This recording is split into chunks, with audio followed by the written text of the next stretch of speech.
Innal hamdalillah wassalatu wassalamu ala Rasulillah wa ala alihi wa sahbihi wa man tabi'ahum bi ihsan ila yaumil qiyamah.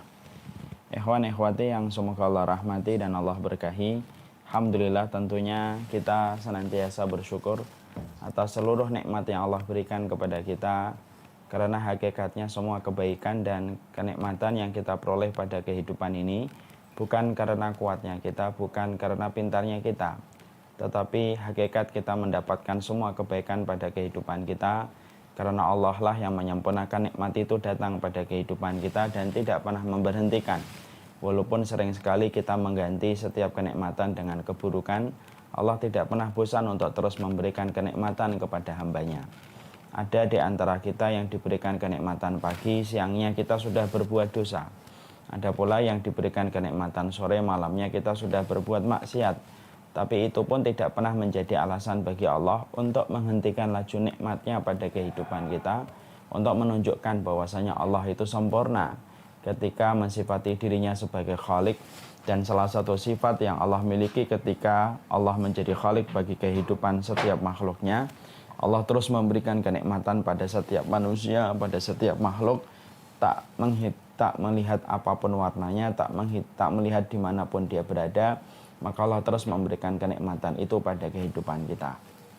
Dan kenikmatan itulah yang senantiasa kita syukuri, terutama ketika kita diberikan kenikmatan ilmu, karena kenikmatan ilmu merupakan bagian dari rezeki. Makanya sampai-sampai kita menjumpai Imam Ibnu Hajar berkata, seluruh para nabi dan seluruh para rasul kalau mereka diberikan nikmat oleh Allah itu, mereka selalu merasa cukup. Tetapi ada satu nikmat yang mereka tidak pernah cukup walaupun sudah diberikan oleh Allah. Apa nikmat yang mereka tidak pernah cukup? Yaitu adalah mereka meminta tambahan supaya mereka diberikan rezeki nikmat, yaitu adalah ilmu. Makanya doanya Nabi Musa, warzuqni fahma, berikanlah tambahan kepadaku rezeki tentang ilmu dan kefahaman. Menunjukkan kepada kita bahwasanya ilmu adalah rezeki, dan siapapun yang mendapatkan ilmu pada kehidupan ini sampai dia paham tentang urusan akhiratnya, berarti dia telah mendapatkan rezeki terbaik. Karena ilmu itulah yang akan membedakan mana lubang ular, mana lubang tikus, mana itu jalan ke surga, mana itu jalan ke neraka, mana itu hak dan mana itu batil ketika semua orang itu memiliki ilmu.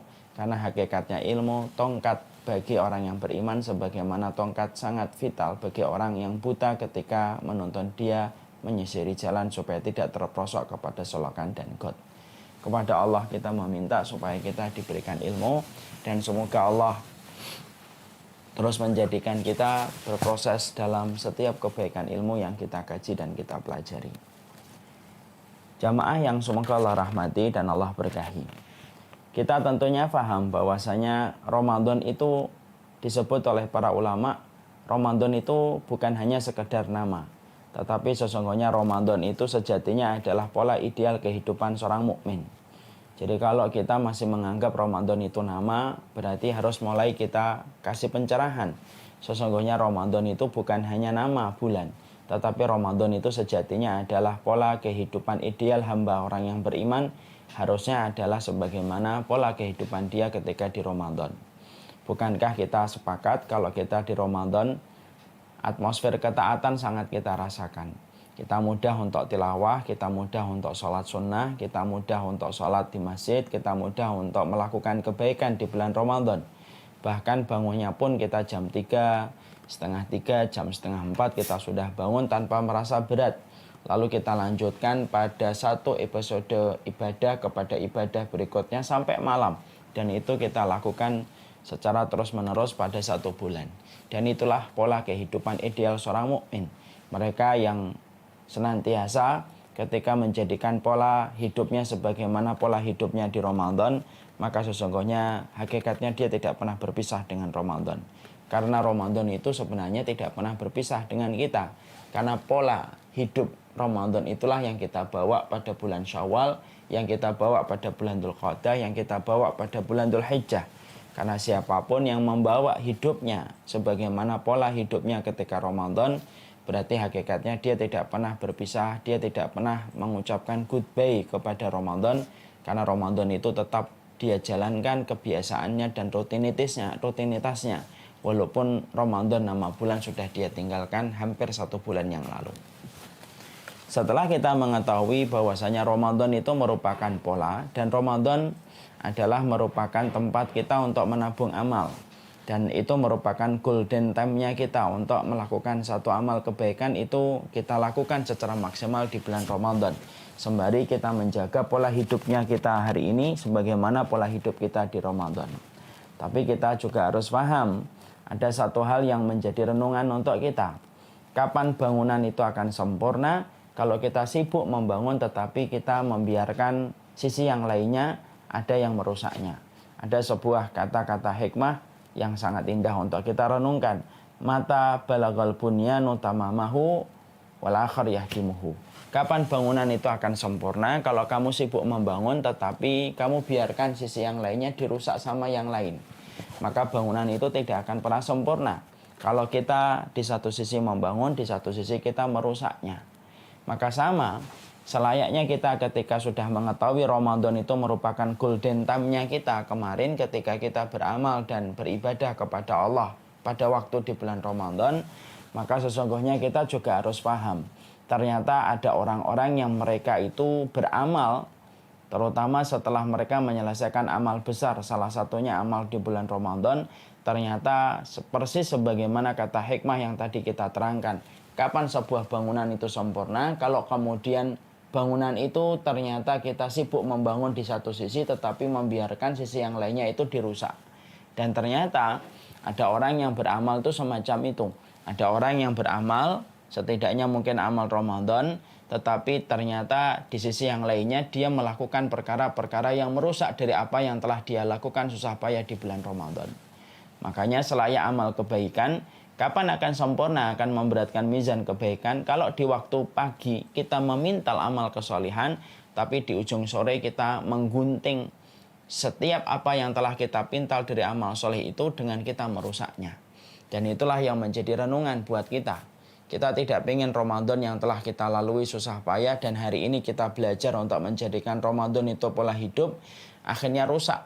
Gara-garanya ternyata kita itu sibuk membangun, tetapi setelah itu kita membiarkan apa yang telah kita susah bangun, apa yang telah kita pintal dengan amal soleh, ternyata kita secara tidak sadar menggunting setiap apa yang sudah kita pintal sampai kita rusak, sampai bangunan itu tidak akan sempurna. Kalau ternyata kita rajin membangun sebuah amal, tetapi kita tidak sengaja ataupun sengaja membiarkan amal-amal yang menggerogoti apa yang telah kita lakukan itu merusak dari jerih payah dan pengorbanan yang telah kita lakukan ketika kita di bulan Ramadan. Dan tentunya kita tidak ingin yang semacam itu. Kita tidak ingin Ramadan itu sia-sia. Karena sia-sianya Ramadan bukan hanya kualitas Ramadan yang berkurang, bukan karena ikhlasnya yang sedikit, tapi sia-sianya Ramadan itu apa? Kalau ada orang gali lubang tutup lubang, dia habis kemudian menggali lubang yang dalam, tapi setelah itu dia gali lagi, tutup lagi, gali lagi, tutup lagi. Ada orang yang mereka sibuk beramal, tapi mereka tidak sadar melakukan amalan-amalan dosa, yang ternyata notabene dosa-dosa itu merusak dari amal yang telah dia lakukan sebelumnya. Dan itulah yang kita khawatirkan dan kita takutkan.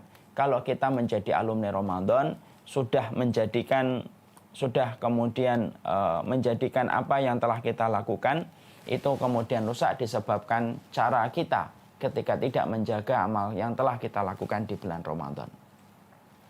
Makanya Allah itu sudah mengingatkan kepada kita bahwasanya termasuk kerugian itu bukan hanya mereka yang sibuk bermaksiat.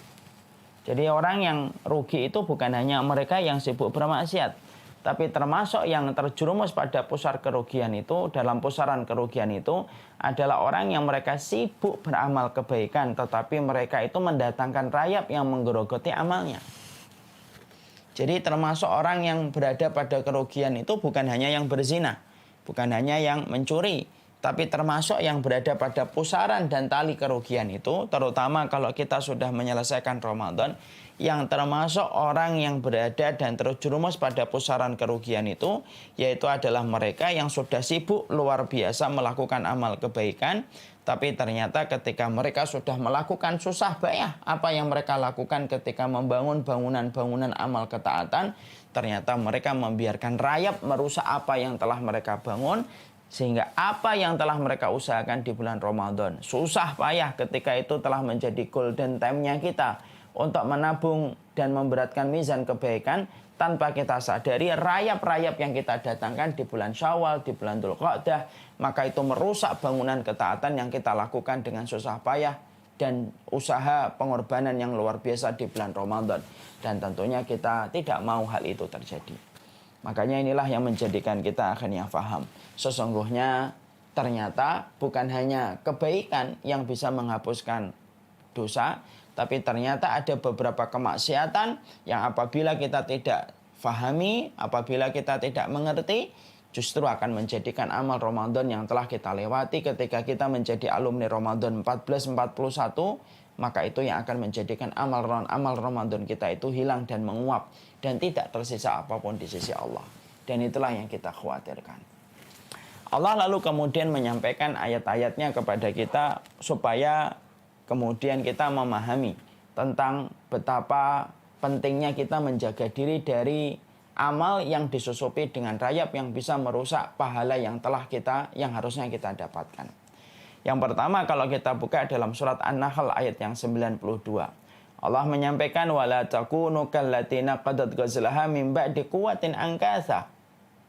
Allah menyampaikan kepada kita, janganlah kamu itu sebagaimana seorang perempuan yang menguraikan benangnya yang sudah dipintal menjadi kuat lalu menjadi cerai kembali.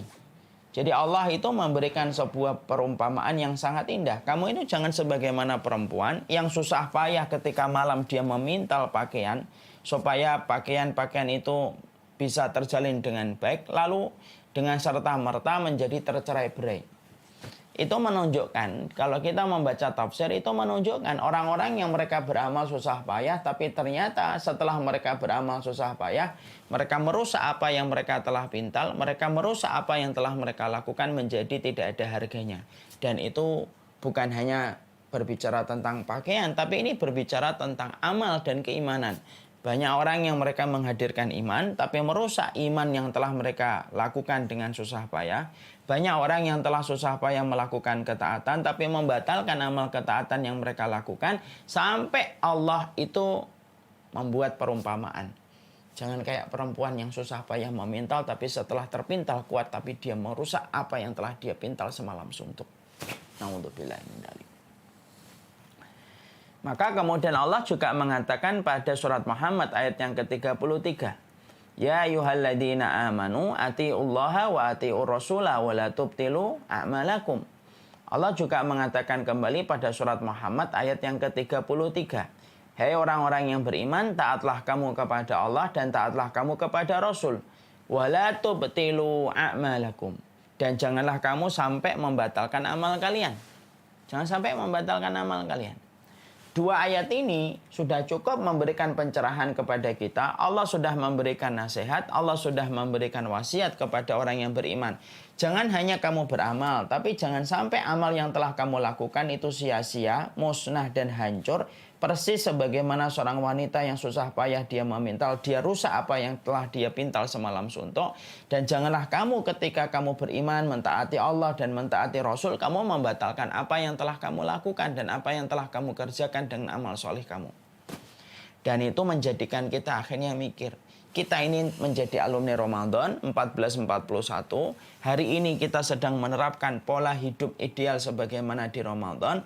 Tapi kita harus ingat, yang kita harus jaga dalam Ramadan yang telah kita lewati bukan hanya kita berdoa meminta supaya Ramadan kita diterima, tapi pastikan bahwasanya ketika kita telah menyelesaikan Ramadan 1441, kita jangan sampai melakukan sesuatu yang bersifat rayap yang bisa merusak amal yang telah kita lakukan susah payah ketika di bulan Ramadan, ketika kita tidak menyadari ternyata segala sesuatu ada perusaknya.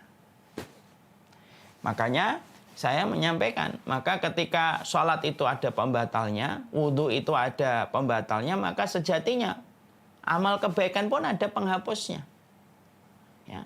Maka ketika wudhu ada pembatalnya, sholat itu ada pembatalnya, maka amal itu pun juga ada penghapusnya. Sebagaimana kalau kita punya kayu, maka ada perusaknya, yaitu adalah rayap. Kalau kemudian kita punya bantal, maka itu perusaknya yaitu adalah udara yang lembab. Kalaulah kemudian handphone, yaitu ada perusaknya, yaitu adalah ketika dia jatuh ataupun tercebur ke air, segala sesuatu ada perusaknya.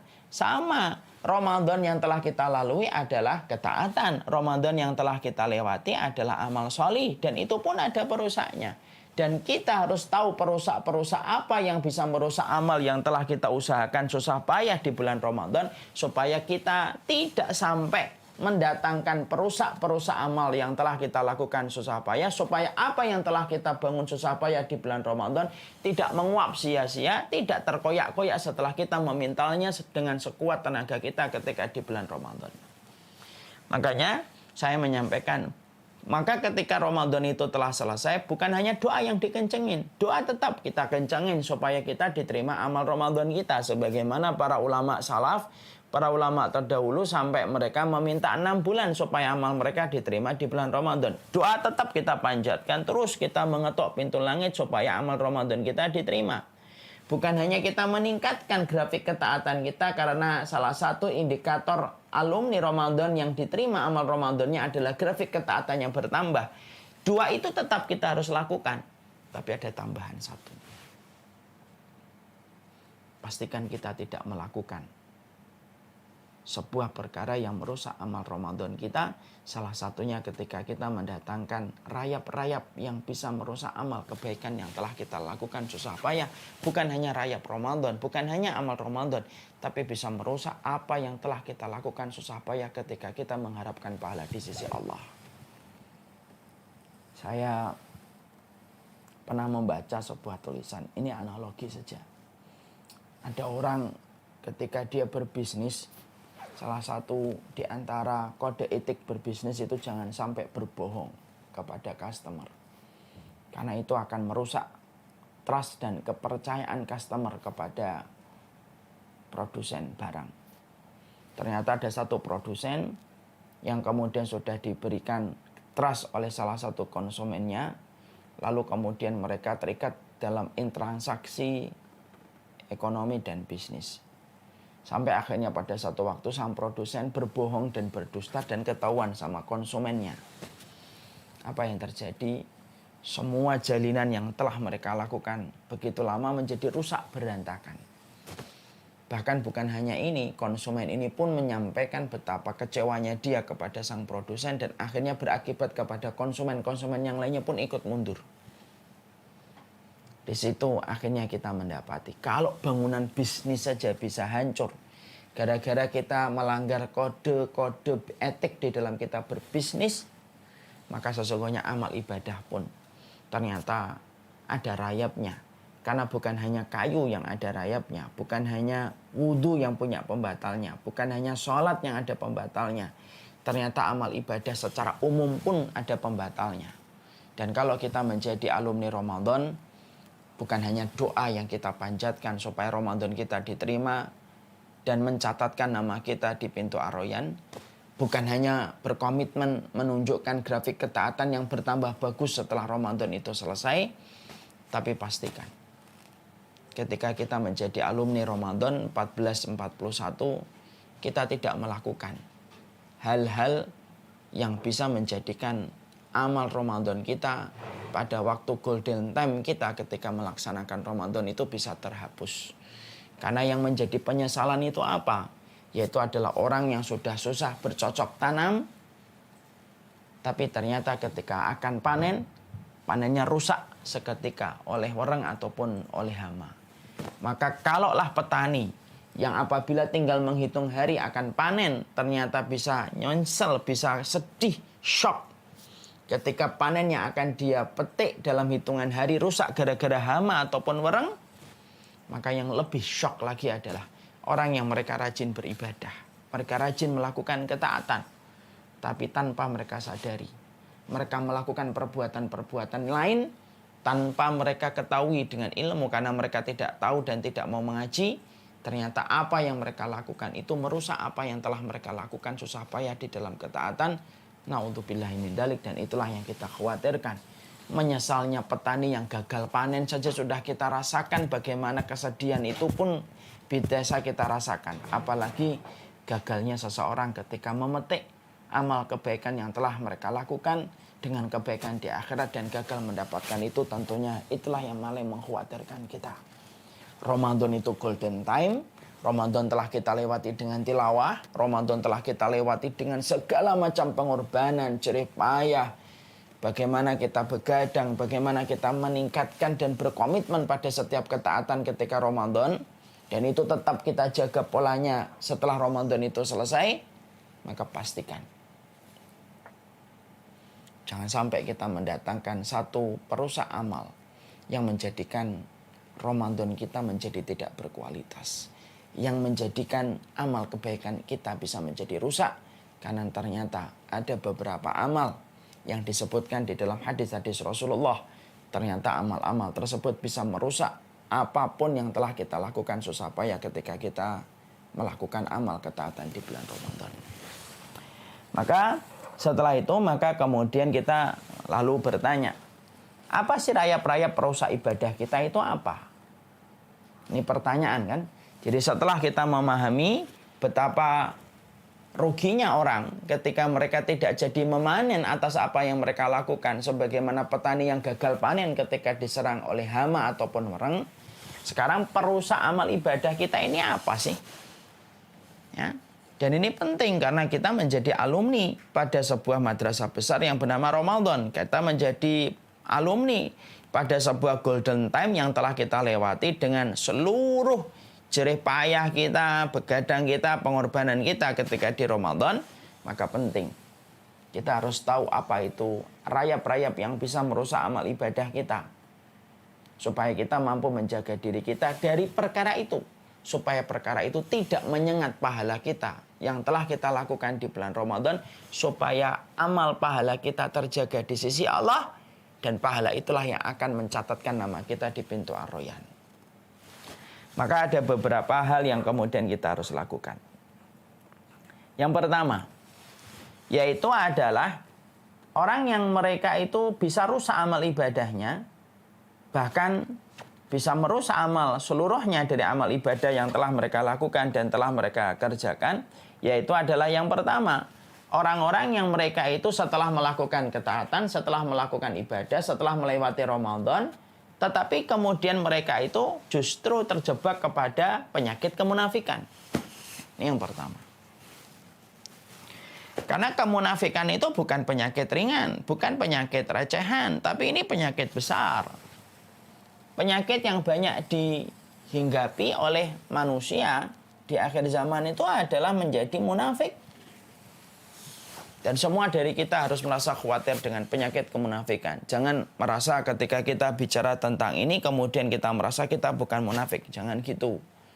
Hasan Al-Basri menjelaskan, orang yang merasa dirinya itu khawatir untuk menjadi munafik berarti dia mukmin. Tapi siapapun orang yang merasa aman kalau dirinya bukan munafik, hati-hati. Bisa jadi tumbuh penyakit kemunafikan pada hatinya dan jiwanya. Sekarang kita harus paham, berarti kemunafikan ini perkara yang betul-betul merusak. Bukan hanya merusak Ramadan, tapi bisa merusak amal ibadah kita.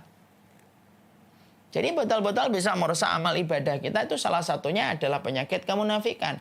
Penyakit kemunafikan itu bukan sebagaimana definisi orang-orang awam. Orang awam itu kalau memberikan definisi kemunafikan sering berkata, alah pura-pura nggak mau tapi hatinya mau, munafik loh. Nah, itu definisi orang awam.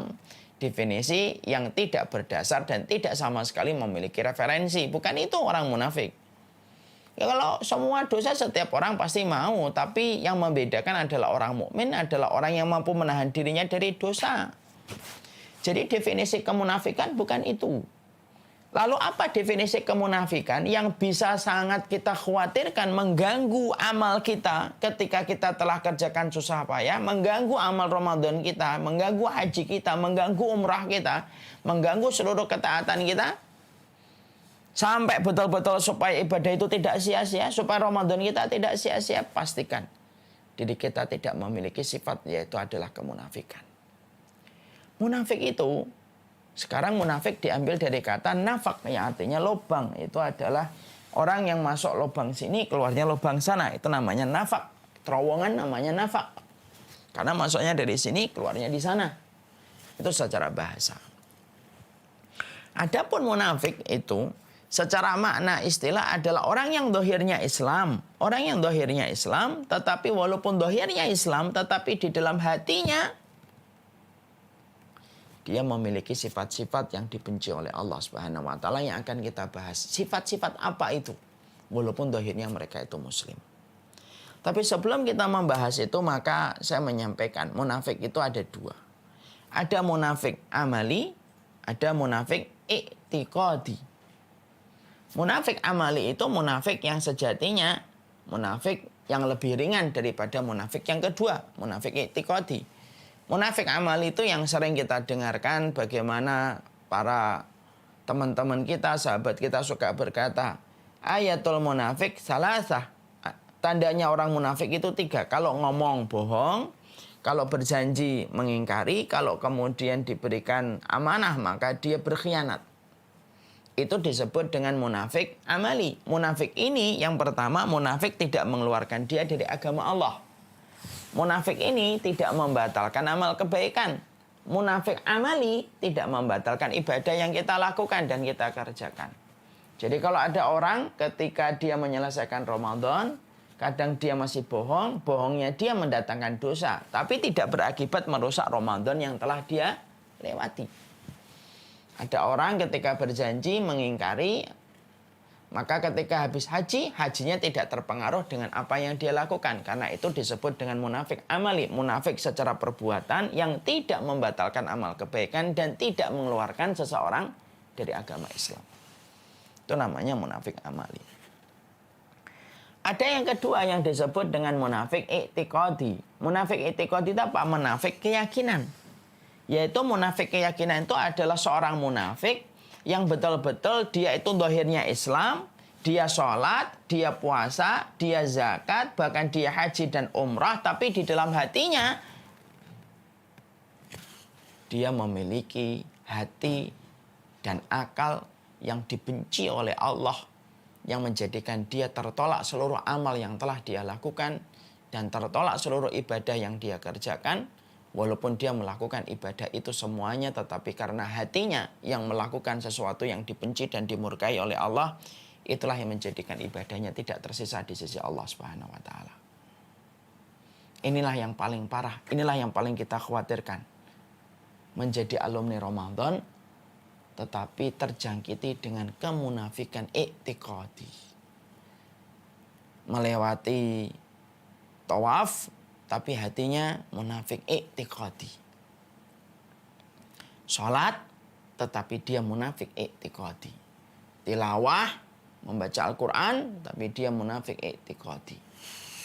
Karena jangan kita membayangkan orang munafik itu tidak sholat. Kata siapa? Orang munafik sholat. Jangan pernah kita mengatakan orang munafik itu tidak puasa. Kata siapa? Orang munafik itu puasa.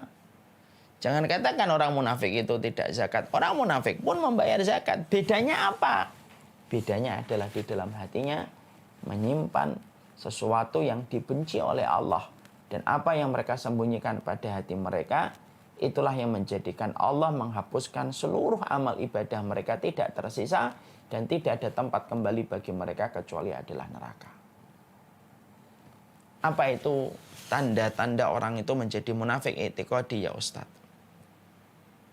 Setidaknya ada 5 tanda yang Allah kemudian sampaikan kepada kita bahwasanya seseorang itu telah menjadi munafik i'tiqadi. Yang pertama, dia mendustakan Rasulullah SAW. Ya, dia mendustakan Rasulullah, dia benci kepada Rasulullah SAW. Maka sesungguhnya semacam ini walaupun dohirnya Islam, terkadang kita jumpai ada orang itu walaupun kalau ditanya Muslim, Muslim.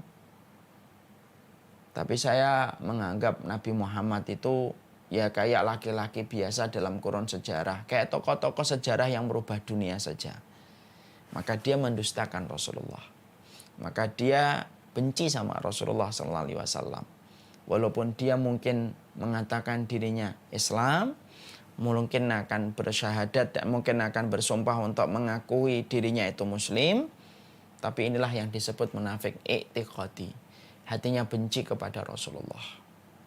Dua, dia benci dan mendustakan apa yang diturunkan kepada Rasulullah walaupun mengerjakan. Dia kalau sudah bicara tentang syariat, maka dia pilih syariat yang dia suka, dia kerjakan.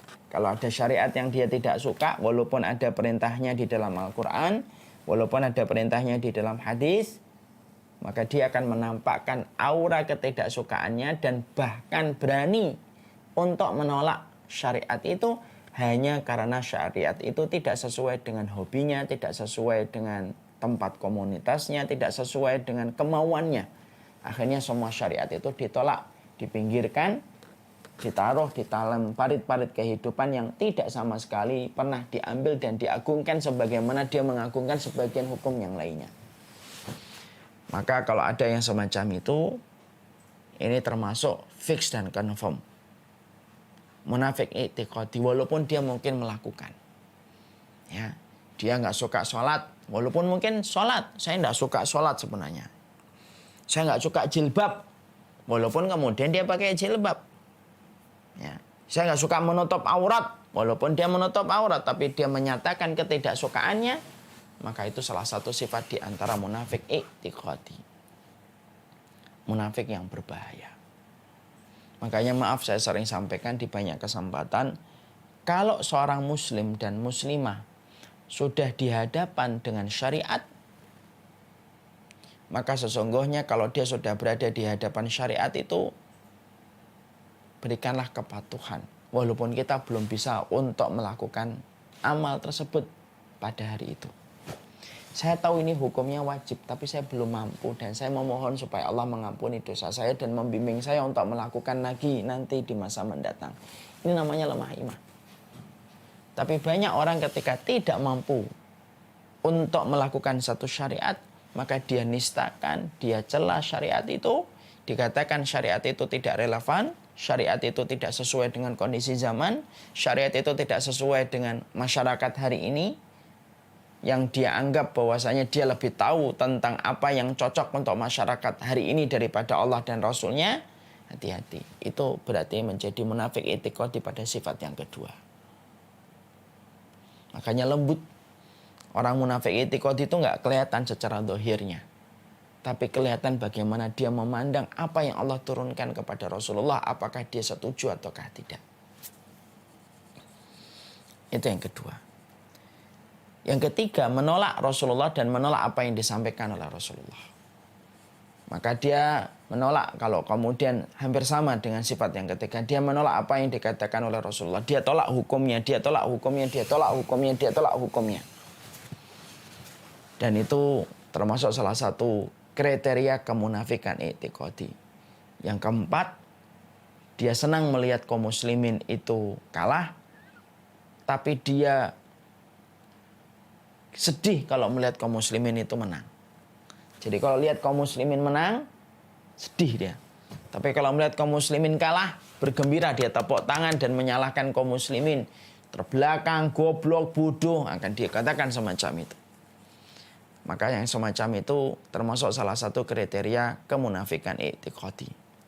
Kemudian yang berikutnya, loyalitasnya diberikan kepada mereka yang tidak beriman, yang notabene yang tidak beriman itu memusuhi Allah dan Rasulnya. Loyalitasnya diberikan kepada mereka yang sejatinya mereka itu memerangi Allah dan Rasulnya dan ingin memadamkan cahaya Allah dan Rasulnya. Nah, orang munafik itu memberikan loyalitasnya itu kepada mereka. Makanya kalau ada orang yang sudah terjangkiti dengan kemunafikan i'tiqadi, walaupun menjalankan Ramadannya tidak akan tersisa di sisi Allah Subhanahu wa taala. Makanya Allah sebutkan di dalam surat Muhammad ayat yang ke-9, "Dzalika bi annahum karihu ma anzalallah fa ahbata a'malahum." Maka Allah kemudian menyampaikan itu disebabkan karena mereka membenci apa yang Allah turunkan, fa ahbata a'malahum. Maka Allah hapuskan seluruh amal yang mereka lakukan. Dan orang-orang yang melakukan kemunafikan i'tiqadi itu sejatinya melakukan tindakan subversif dia di hadapan Allah ketika dia menampakkan zahirnya Islam. Menampakkan zahirnya Islam, tetapi ternyata di dalam hatinya, di balik jiwanya, Dia membenci dengan perkara-perkara pokok yang Allah turunkan dalam kehidupan Nabi dan Rasulnya. Walaupun dia bisa bersembunyi di balik dohirnya yang mengatakan dirinya adalah seorang muslim. Makanya kita ketika memahami ini bukan untuk memvonis orang. Saya nggak mau untuk memvonis orang. Kita memvonis diri kita termasuk ataukah tidak. Makanya Allah itu saking sayangnya kepada orang yang beriman, Allah wanti-wanti supaya kita itu mengetahui bagaimana sifat kemunafikan untuk mendiagnosa diri kita apakah kita ini kemunafikan ataukah tidak. Makanya di awal surat Al-Baqarah Allah menerangkan orang yang beriman 4 ayat. Menerangkan orang kafir 2 ayat. Tapi ketika Allah menerangkan orang munafik 13 ayat. Kenapa kok Allah jauh lebih banyak ayatnya ketika menerangkan orang munafik daripada orang kafir? Karena orang kafir jelas, kalau orang munafik tidak jelas. Dia tertutup, tercover dia. Sehingga kemudian Allah yang membuka hakikat mereka dan membuka sejatinya sifat mereka. Dan itulah yang menjadikan kita berpikir apakah kita menjadi alumni Ramadan itu memiliki sifat-sifat ini ataukah tidak. Kalau iya, ambil air wudhu, bertobat dengan taubatan nasuha. Orang yang pernah mengolok-ngolok syariat Allah, orang yang pernah bercanda-canda dengan hukumnya Allah, orang yang pernah kemudian bercanda atas nama Rasulullah tetapi merendahkan Rasulullah, orang yang pernah kemudian membenci salah satu hukum walaupun mungkin melakukan, orang yang pernah memberikan loyalitas kepada orang yang benci kepada Islam. Semua itu terkategori sebagai orang munafik yang dikhawatirkan menjadikan Ramadan kita sia-sia ketika kita berperilaku sebagaimana perilaku kemunafikan, dan itulah yang kita khawatirkan.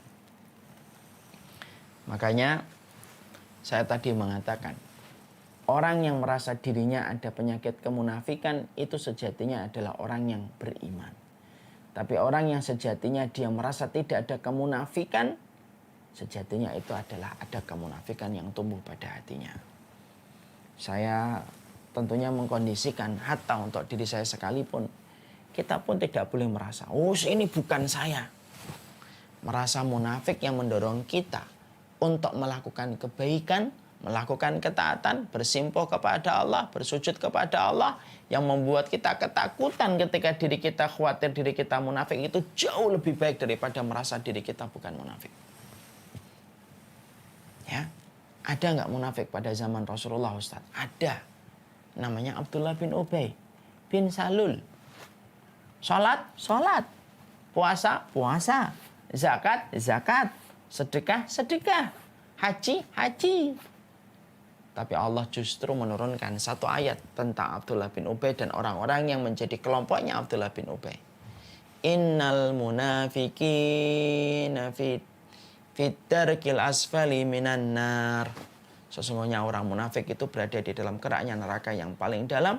Ayat itu khitabnya, objeknya berbicara tentang Abdullah bin Ubay. Orang-orang munafik itu ditaruh di dalam kerak neraka. Semua sholatnya, semua puasanya, semua zakatnya, semua amalan ketaatan mereka yang telah mereka lakukan dimakan oleh ratu kemunafikan sampai tidak tersisa di sisi Allah. Dan nerakanya orang munafik lebih parah daripada nerakanya orang-orang kafir sekalipun. Lebih parah daripada nerakanya Fir'aun, lebih parah daripada nerakanya Haman, lebih parah daripada nerakanya Qarun, lebih parah daripada nerakanya Abu Jahal dan Abu Lahab sekalipun. Karena mereka ditaruh di dalam kerak neraka yang paling dalam, waliyadzubillah. Makanya kita sering berdoa, Allahumma inni a'udzubika minan nifaq. Ya Allah, sesungguhnya aku berlindung diri dari segala macam kemunafikan. Mari kita menjadi orang yang menyelesaikan Ramadan, alumni Ramadan 1441, gaya hidup Ramadan kita jalankan ketika kita di bulan Syawal dan di bulan Dzulqa'dah, insya Allah besok atau lusa. Tapi yang jelas, diagnosa hati kita, apakah ada kemunafikan ataukah tidak. Benci nggak kita sama Rasul? Benci nggak kita kepada syariat yang pernah diturunkan kepada Rasul? Kita pernah menolak nggak salah satu hukum itu? Kalau memang belum mampu, jangan tolak. Katakan pada hukum yang kita belum mampu, saya tahu ini yang benar, tapi saya belum mampu mengerjakan. Itu jauh lebih baik. Karena itu menunjukkan kelemahan iman yang bisa jadi ketika dia mengakui lemah dan rendah di hadapan Allah, justru Allah akan menolongnya. Daripada dia ketika ada di depan hukum, dia tidak berdaya di depan hukum itu, lalu dia tolak hukum itu dan mengatakan hukum itu tidak relevan. Itu berbahaya. Ya. Diagnosa diri kita, apakah senang melihat orang yang tidak beriman menang? Apakah kita sedih ketika melihat kaum muslimin yang menang? Dan lihat, apakah kita pernah memberikan loyalitas kita kepada orang yang tidak beriman sama Allah dan Rasulnya, dan memberikan loyalitasnya kepada mereka yang berusaha memadamkan agama Allah dan Rasulnya ataukah tidak? Karena Ramadan itu layaknya dijaga. Kalau mutiara saja yang paling mahal dijaga dengan luar biasa dari maling dan usaha-usaha pencuri, Ramadan itu golden time-nya kita, mutiara kita yang harus kita jaga. Dan salah satu yang bisa menyengat, yang membatalkan amal Ramadan kita itu kemunafikan i'tiqadi. Saya pernah baca lukisan Mona Lisa itu dijaganya luar biasa. Hanya lukisan yang katanya senyuman paling misterius di dalam kehidupan manusia. Yang pasti tentunya semahal-mahalnya lukisan itu tidak akan pernah mampu mengalahkan mahalnya amal Ramadan kita. Harusnya itu lebih layak untuk kita jaga. Itu yang pertama.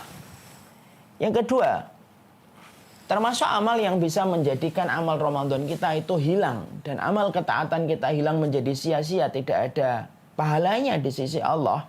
Yaitu adalah orang-orang yang mereka itu meniatkan di balik setiap ibadah yang mereka lakukan, di balik setiap ketaatan yang mereka kerjakan, niatnya, orientasinya untuk mendapatkan dunia. Kalau ada orang yang kemarin Ramadan, dia taat ketika di bulan Ramadan, tapi niatnya ketika dia taat, dia solih di bulan Ramadan, supaya dunianya itu membaik, supaya proyeknya itu lancar, supaya seluruh urusan finansialnya itu menjadi menanjak. Lalu dia puasa Ramadan, meningkatkan ketaatan di bulan Ramadan, tilawah dan tahajud. Tapi tilawahnya dan tahajudnya bukan niatnya supaya dipanggil pintu Ar-Royan, tapi ketika dia tilawah, dia tahajud, dia sholat, dia dakwah, niatnya supaya dia itu mendapatkan balasan di dunia atas seluruh yang dia inginkan. Orang yang menginginkan tujuan dibalik setiap ketaatan itu dunia, maka terhapus amal tersebut dan tidak ada pahala di sisi Allah, karena balasannya diberikan oleh Allah di dunia dan tidak ada lagi balasan di akhirat. Karena amal itu tergantung niatnya. Ada orang yang kemarin ngaji Quran di bulan Ramadan. Kenapa engkau membaca Qurannya banyak? Supaya dipanggil pintu Ar-Royan.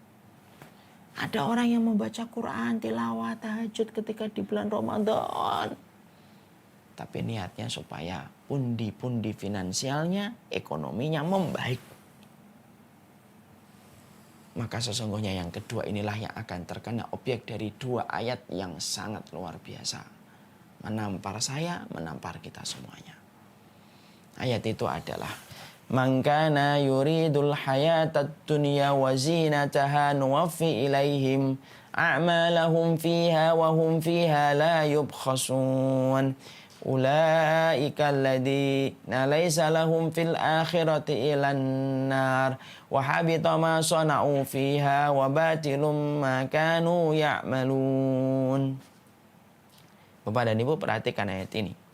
Barang siapa yang menghendaki dari apapun yang dia lakukan itu adalah kehidupan dunia dan perhiasannya, nuwaffi ilaihim a'malahum fiha wa hum fiha la yubkhasun. Kami berikan kepadanya apa yang mereka inginkan dan kami berikan balasan pekerjaannya secara sempurna dan mereka tidak dirugikan, tidak dikurangi sama Allah. Kalau ada orang yang niatnya untuk dunia, dikasih dunia oleh Allah, tidak dikurangi sedikit pun oleh Allah. Siapapun yang niatnya untuk perempuan, dikasihkan oleh Allah perempuan itu dan tidak dikurangi oleh Allah. Siapapun yang sholatnya, puasanya, tilawahnya, dan seluruh amalnya, lalu dia niatkan untuk dunia yang dia ingin dapatkan, untuk materi yang dia ingin bangun, Allah akan berikan dunia itu, Allah akan berikan materi itu, lalu tidak dikurangi oleh Allah. Ayatnya berhenti di sini? Tidak, Allah lanjutkan. Ulaika alladzina laisa lahum fil akhirati illan nar wa habita ma sana'u fiha wa batilum ma kanu ya'malun.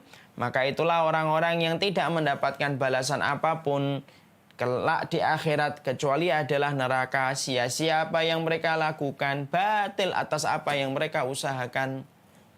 Jadi orang-orang yang mereka tidak melakukan amal apapun kecuali adalah niatnya, orientasinya, tujuannya untuk dunia. Kalaupun dia tilawah, maka tujuannya untuk dunia. Kalaupun dia puasa, tujuannya untuk proyek dan finansial. Allah akan berikan proyeknya, Allah berikan finansialnya, Allah berikan materinya. Tapi di akhiratnya tidak mendapatkan apapun kecuali neraka. Sia-sia apa yang mereka lakukan, batal atas apa yang mereka usahakan. Dan inilah yang kita khawatirkan.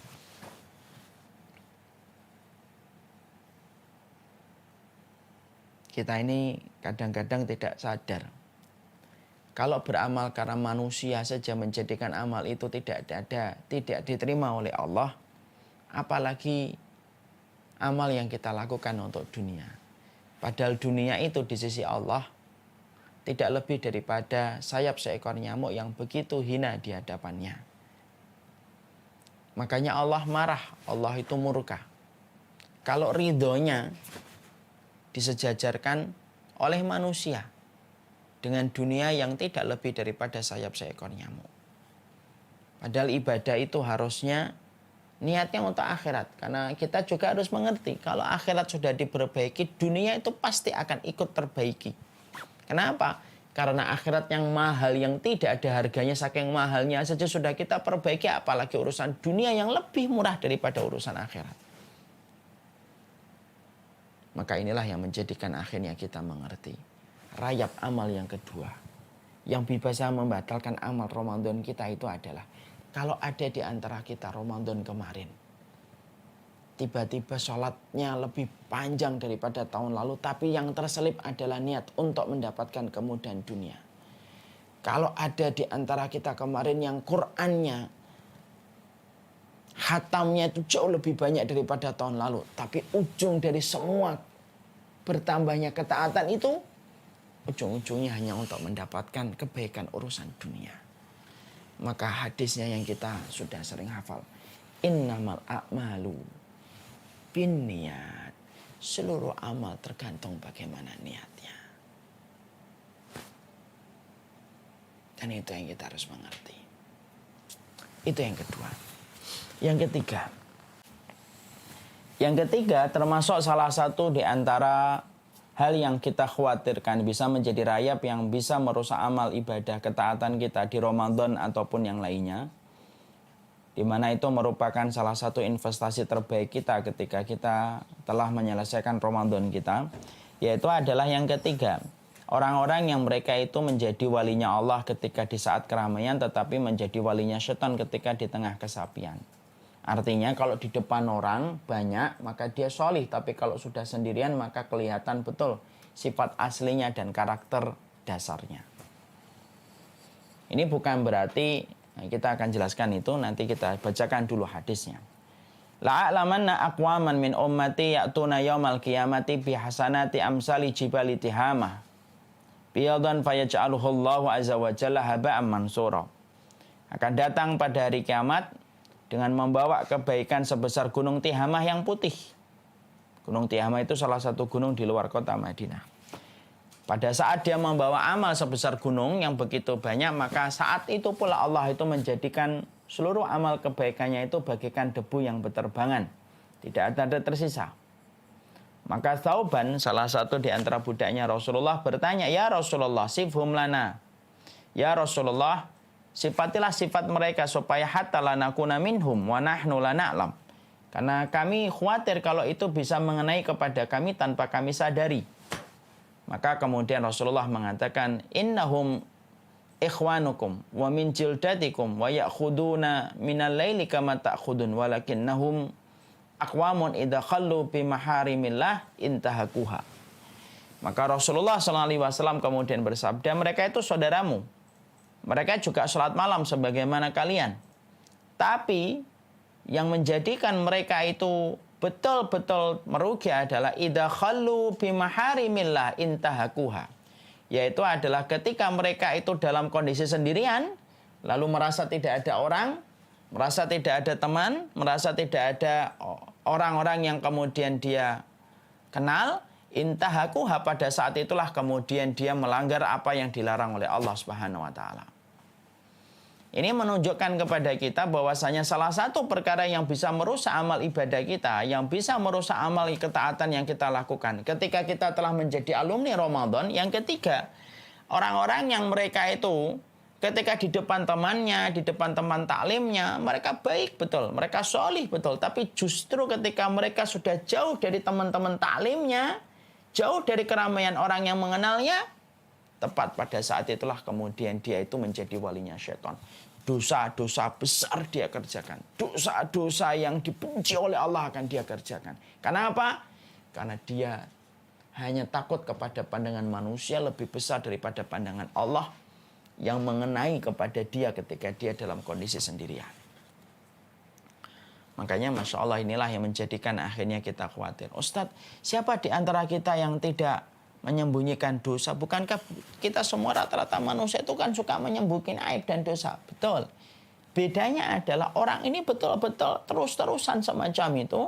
Setiap dia merasa tidak ada orang, pada saat itulah dia selalu langsung merasa aman dari pandangan orang. Pada saat itulah dia berubah total dari sifat aslinya ketika di depan orang banyak. Ada orang yang ketika Ramadan bisa semacam ini? Banyak. Yang ini kita khawatirkan. Hadis ini bisa mengenai kepada siapapun, tak terkecuali yang bicara.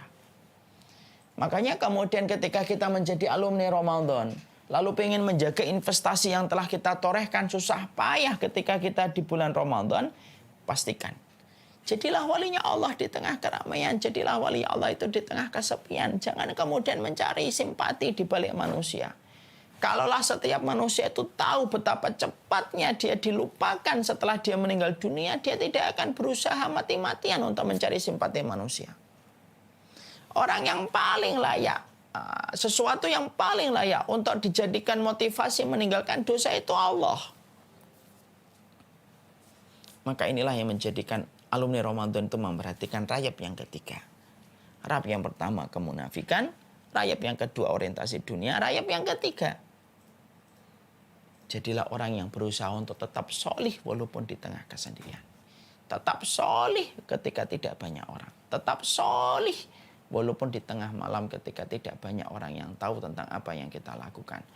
Orang yang tetap takut kepada Allah walaupun tidak banyak mata manusia yang melihatnya, walaupun tidak banyak mata manusia yang menjumpainya, itulah orang-orang yang mereka itu mendapatkan kedudukan di sisi Allah.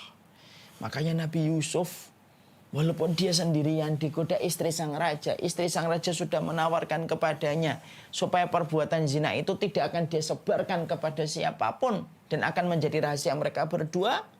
Tarikan untuk melakukan dosa itu besar. Pada saat Yusuf tidak ada yang mengenal beliau di tempat dia ketika terasing. Tapi Nabi Yusuf meninggalkan perempuan itu semata-mata karena Allah. Dan Allah menyempurnakan pujiannya kepada Yusuf. Karena salah satu di antara laki-laki yang dipuji oleh Allah, yaitu adalah Yusuf alaihi salam. Hadis itulah kita akhirnya memahami rayap yang ketiga. Yang menjadi pembatal amal kebaikan kita itu ketika kita banyak menjadi walinya Allah ketika keramaian, tetapi menjadi walinya syaitan ketika di tengah kesepian. Yang keempat, yaitu termasuk yang bisa merusak amal Ramadan kita itu adalah gampang memvonis orang tidak diampuni dosanya oleh Allah. Ya. Makanya pada satu kisah yang pernah diceritakan dalam hadis riwayat Muslim ini, ada seorang laki-laki menjumpai saudaranya berbuat dosa, dia nasihatin. Sampai akhirnya sahabatnya yang dinasihatin ini tidak kunjung meninggalkan dosa. Sampai sahabat ini lalu kemudian akhirnya marah. Dan ketika marah dia mengatasnamakan Allah. Orang semacam dirimu tidak akan diampuni oleh Allah. Lalu dia tinggalkan orang tersebut. Lalu kemudian orang tersebut akhirnya bertobat. Lalu kemudian dia berubah menjadi baik. Lalu kemudian orang yang satunya meninggalkannya.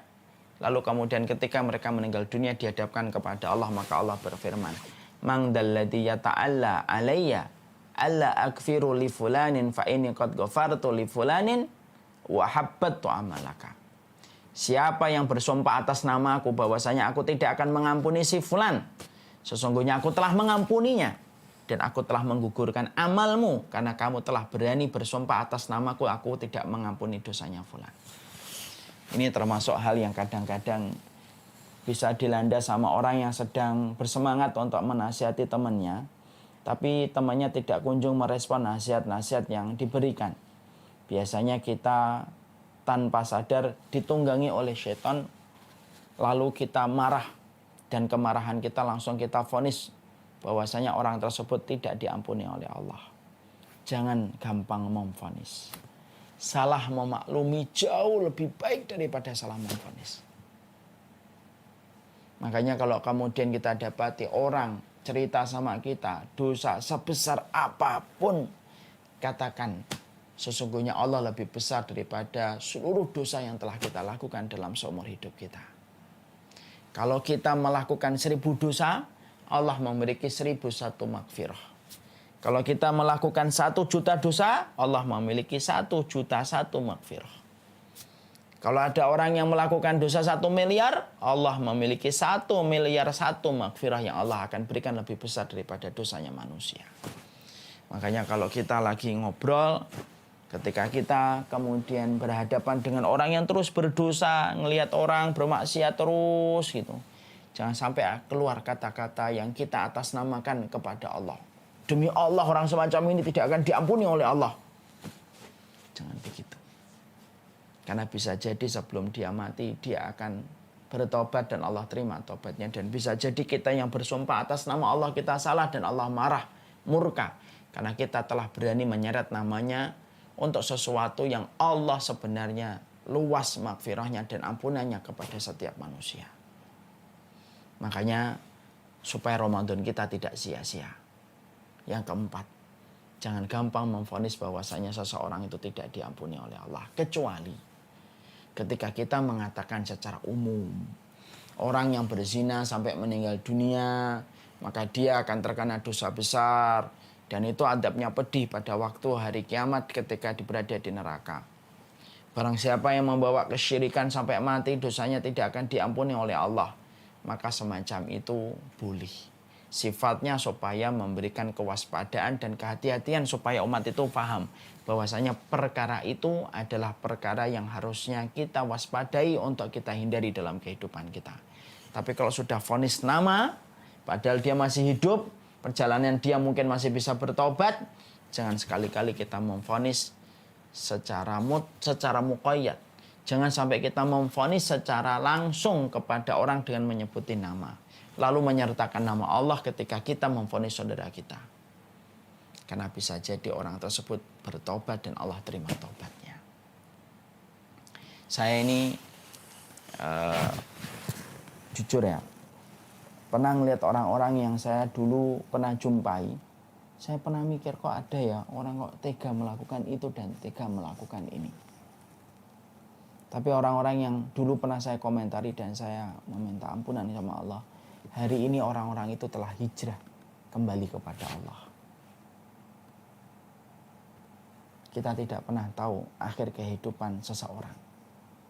Lihatlah orang itu jauh lebih baik daripada kita. Karena itu bentuk bagaimana tawaduknya seorang muslim. Hasan al-Basri pernah ditanya, gimana sih arti tawaduk itu? Tidaklah kamu keluar dari pintu rumahmu kecuali kamu melihat orang lain jauh lebih baik daripada dirimu. Dan orang kalau sudah tawaduk tidak akan sibuk memvonis orang, karena akan sibuk memvonis dirinya sendiri. Kemudian yang kelima, termasuk perkara yang harus betul-betul diwaspadai seorang alumni Ramadan supaya Ramadannya tidak sia-sia, yaitu adalah jangan sampai membenci takdir. Apapun beratnya takdir, ditinggalkan orang yang kita cintai, dipisahkan dengan orang yang kita sayangi, kemudian rezeki kita yang tidak sebagaimana ekspektasi dan harapan kita, semua takdir itu, ridhoi takdir itu. Karena sekalinya seseorang muslim itu mencela takdir, maka 1 gunung Uhud emas yang kita infakkan pun tidak akan diterima oleh Allah. sampai kita ridho kepada takdir yang Allah tetapkan pada kehidupan kita. Rasulullah menyampaikan dalam hadis riwayat Muslim, "Walladzi nafsi biyadihi law anna li ahadi misla jabal Uhud dhahaban fa anfaqtahu misla ma qabilallahu minhu hatta tu'mina bil qadari." Demi zat yang jiwanya ini Umar yang berada di tangannya, andaikan salah satu di antara kalian, di antara manusia, memiliki gunung emas sebesar Uhud, kemudian dia menginfakkan di jalan Allah, Allah tidak akan pernah menerima sampai kemudian dia beriman kepada takdir. Ibnu Umar menyampaikan ini untuk menunjukkan kepada kita, menggugat takdir itu perkara besar. Satu gunung Uhud emas kita infakkan, nilainya tentunya tidak terhitung. Satu gunung Uhud emas itu diinfakkan, Allah tidak ada hajat menerimanya. Allah tidak ada ingin untuk menjumpainya, tidak ingin untuk menerimanya, tidak ingin menjadikan pemberat dalam mizan kebaikan. Sampai kita beriman kepada takdir. Kita tidak tahu habis Ramadan ini apa saja yang kita dapatkan. Ada yang Ramadan kehilangan ayah, kayak saya. Ada yang mungkin Ramadan kehilangan ibu. Ada yang orang habis Ramadan kehilangan pekerjaan. Ada orang yang habis Ramadan kehilangan materi yang selama ini mudah dia dapatkan. Apapun takdir itu, ridhoi. Karena takdir Allah tidak pernah salah. Yang salah adalah cara kita membaca takdir dengan kebodohan kita. Makanya alumni Ramadan adalah orang yang mereka selalu ridho kepada takdir. Karena mereka tahu amalan Ramadan mereka sangat-sangat erat kaitannya dengan proses iman mereka kepada takdir Allah. Kemudian yang keenam, yaitu adalah jangan tinggalkan sholat asar. Karena sesungguhnya orang yang mereka itu meninggalkan sholat asar, maka bisa jadi terhapus amalannya pada hari itu. Man taraka sholat al-asri faqad habita amaluhu. Barang siapa yang meninggalkan sholat asar, terhapus amalannya. Makanya ini pula yang saya khawatirkan. Ramadan itu sia-sia bagi mereka yang menjalani Ramadan tetapi tidak sholat. Saya banyak menjumpai orang-orang yang saya kenal ataupun dari kejauhan ataupun yang tidak saya kenal. Mereka sering bertanya, gimana kalau kita puasa tapi tidak sholat? Gimana mau nggak sholat? Itu sama dengan gali lubang tutup lubang, dan tutupnya itu tidak bisa menutupi dalamnya lubang yang terlalu dalam ketika kita meninggalkan sholat. Karena kalau kita meninggalkan sholat asar saja, terhapus amalan kita hari itu. Ada orang puasa Ramadan nggak sholat asar. Amalnya hari itu tuh tidak ada yang diterima oleh Allah. Sia-sia amal Ramadannya. Karena sesungguhnya sholat dan Ramadan bagaimanapun besarnya di sisi Allah, sholat lebih tinggi dan lebih berat timbangan dan mizannya daripada puasa kita. Kemudian yang berikutnya, yaitu adalah orang yang bermusuhan sampai mereka itu berdamai. Makanya kalau ada orang yang Ramadan, setelah Ramadan selesai, dia masih bermusuhan, padahal dulunya mereka berdamai, mereka dulunya bersaudara, sampai mereka bersaudara supaya Ramadan kita lebih berkah ketika kita saling berdamai. Karena sesungguhnya kita ingat kepada apa yang disampaikan oleh Rasulullah Sallallahu Alaihi Wasallam. Pintu-pintu surga itu dibuka pada hari Senin dan Kamis. Maka diampuni hamba-hamba yang tidak menyekutukan Allah, kecuali dua orang yang mereka bermusuhan dengan dia dan saudaranya. Maka kemudian dikatakan kepadanya, fayuqalu unduru hadaini hatta yastaliha. Lihatlah dua orang ini sampai mereka berdamai. Lihatlah dua orang ini sampai mereka berdamai. Lihatlah dua orang ini sampai berdamai, kata Allah. Nah, maka pada hari Senin dan Kamis terbuka pintu surga. Ya. Lalu kemudian dihapuskan amalnya kecuali orang yang berbuat syirik. Kecuali dua orang yang bermusuhan, ditahan itu. Makanya kalau ada orang ketika mereka Ramadan bermusuhan mereka, atau sesuatu yang tidak syar'i mereka bermusuhan, tidak akan diterima itu. Susah untuk kemudian diterima sampai mereka berdamai. Dan ini merupakan salah satu amalan yang menjadikan amalan Ramadan kita sia-sia. Maka pastikan jadilah orang yang memaafkan dan jadilah orang yang gampang meminta maaf. Orang mukmin itu filosofnya tidak sebagaimana minyak yang mudah terbakar, tapi sifatnya sebagaimana air yang gampang mengademkan.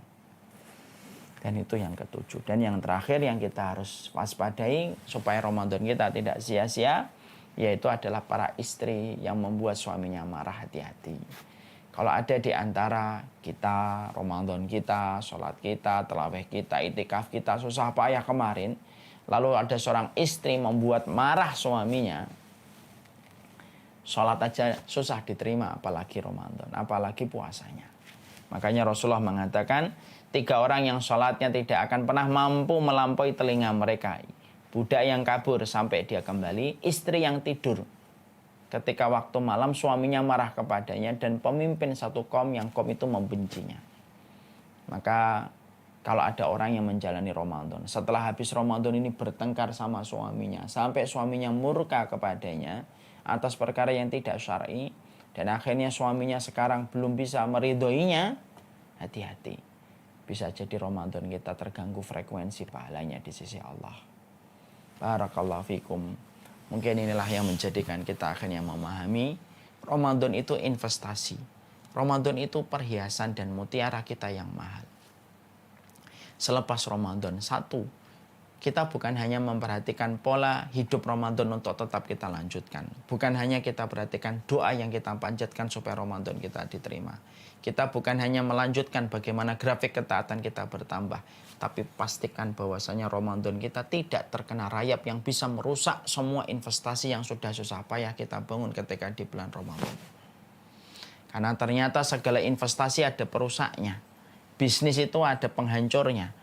Amal solih termasuk Ramadan pun ada penghancurnya. 1, kemunafikan.